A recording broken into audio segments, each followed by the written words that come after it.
For another show, Smoke and Mirrors Radio Hour with Jay Weidner. And that's me, Jay Weidner. And we're here every Monday through Friday night for 1 hour, 6 to 7 p.m. Pacific. Rebroadcast 6 to 7 a.m. Pacific. We hope you'll listen. Tonight we have a really good guest on, an old friend of mine, John Major Jenkins. John Major Jenkins is the author of Myocosmogenesis 2012 and Galactic Alignment, various papers and essays about the Mayans and the civilization that they left behind in the Yucatan Peninsula. He's, of course, probably the most famous person in the 2012 movement or group, and he's really the most scholarly, I think, of all of the people that have looked into this.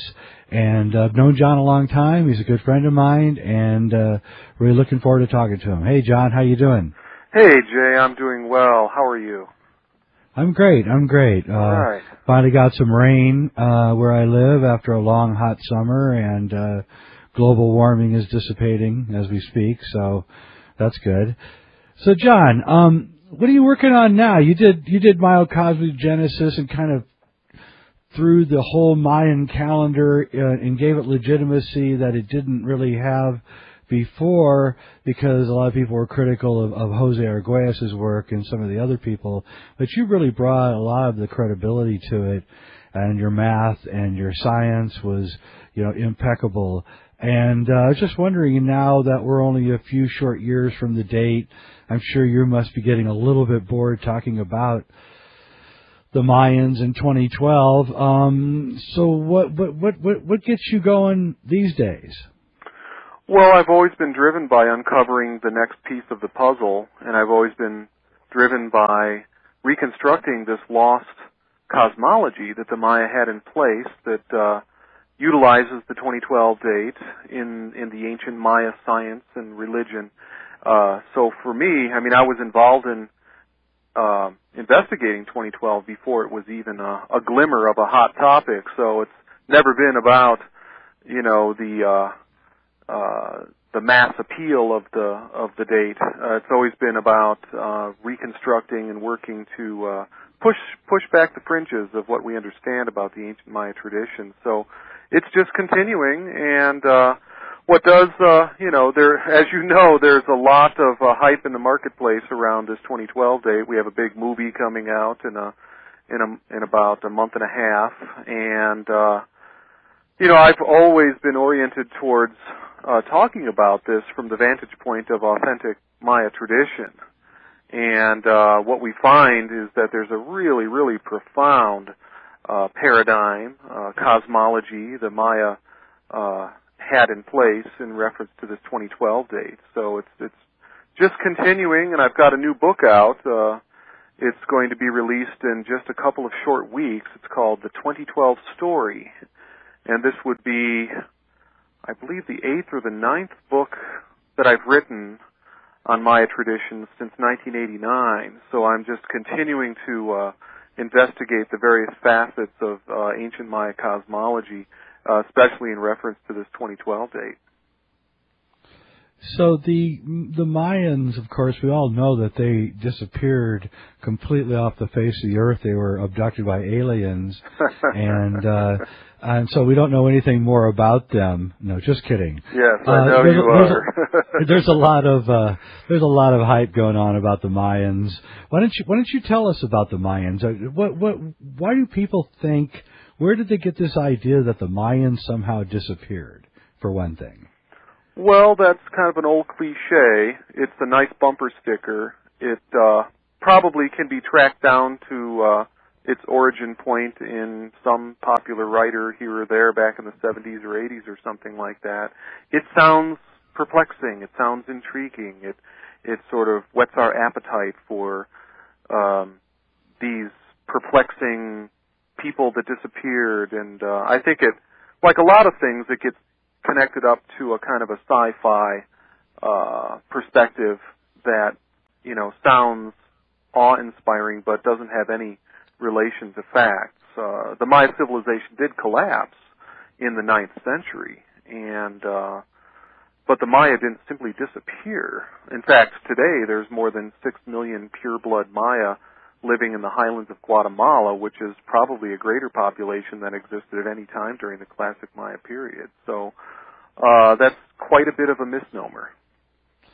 Yeah, I think a lot of it has to do with this strange idea that people in the past weren't smart enough to have come up with this. So they reach and they try to grab onto something more mysterious, aliens, extraterrestrials, because we've been taught in our lousy school systems that our ancestors didn't know anything. And in fact, it's exactly the opposite. We're the ones that don't know anything.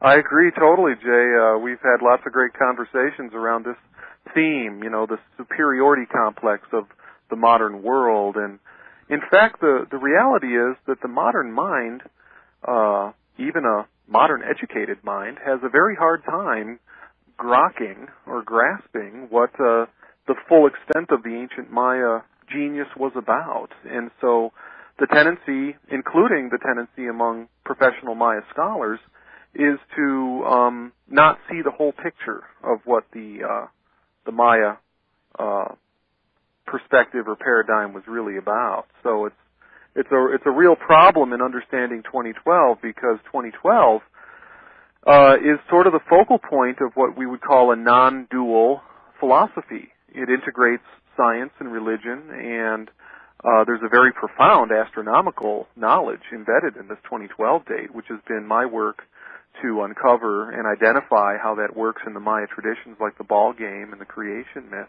But there's also a very profound metaphysical, spiritual teaching for cycle endings. And so that really has to do with transformation and renewal. There's a very profound, we might call it a perennial philosophy or primordial tradition that's preserved in the Maya material around 2012, and the emphasis is on transformation and renewal, and that's what the evidence points to in the creation myth and on the carved monuments. But the biggest problem, coming back full circle to what you introduced there, is that the modern world can't grasp that. Instead, it wants to project its own doomsday fantasies into a tradition that had no such concept. Yeah, in fact, could almost maybe the modern, or people in the modern world, or most people actually can't think like that. That we've rewired ourselves so thoroughly that we can't understand the world in this more